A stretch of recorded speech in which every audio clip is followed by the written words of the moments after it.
Hey YouTubers, it's Armed Citizen 76 back at you again, another video here. Today we're going to take a look at a firearm I recently picked up, tell you a little bit about it, and tell you why I chose to purchase this firearm. First off, one of my decisions on purchasing the firearm is I do like revolvers. I've had revolvers in the past. I used to carry snub-nose 38s, was my go-to concealed carry a few years ago, and I just got to where the revolver was comfortable to carry, but it was limited. I could only carry 5 rounds in it, and it was snub nose, and it wasn't as accurate as like a semi-auto. But I was always worried about a semi-auto jamming and giving me problems because I had issues with some semi-autos in the past, and I really didn't like to leave the magazine loaded and have the spring compressed for a long period of time, because just weighing in the back of my mind, I was always worried about the magazine wearing out. But as the semi-autos started to advance their technology and a little bit more sophisticated and a little bit more jam-free, I should say, I kind of hopped over to that and started selling my 38s that I had in my little collection and started buying semi-autos. And now I've kind of find myself missing the revolver and wanted to start back over in the collection, but I didn't want to make the 38 my first go-to revolver purchase, so I wanted to get this a 357 Magnum.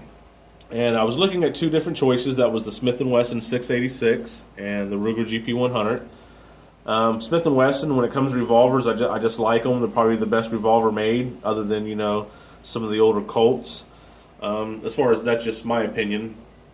And I was looking at the 686 in particular, and started looking at prices and looking at reviews. And I hadn't looked at a Smith & Wesson revolver in quite a long time.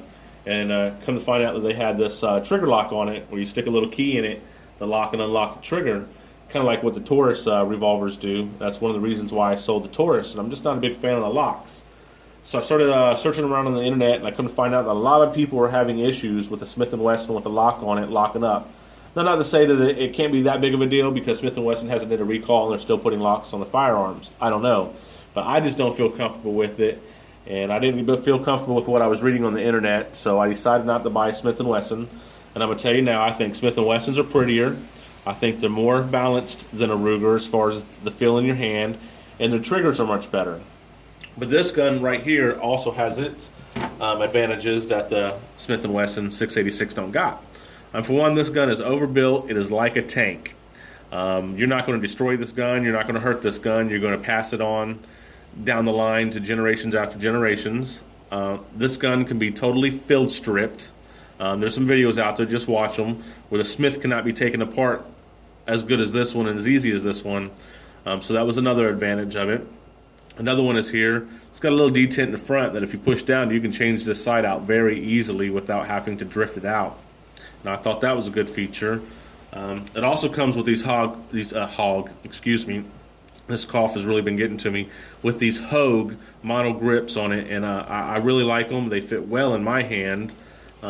Smith & Wesson, they also come with some nice grips on them as well, but I like that Ruger started putting these on.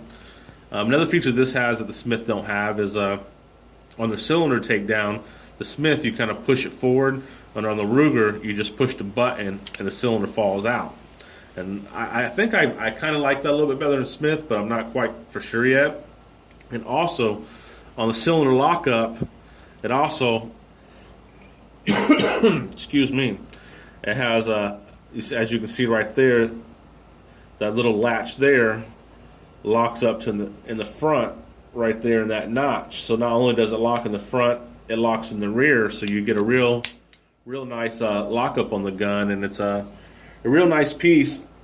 And I went into my local gun shop looking for it, and they did have one in stock, but it was the 3-inch version, and they was asking $749 for it, and I about had a cow.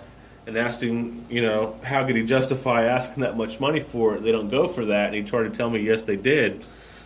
So I pulled up the website grabagun.com, where I was actually looking at this gun and found that it was the cheapest on the internet. And this gun right here was $539, $5.99 shipping from Grabagun, and $10 at my local FFL.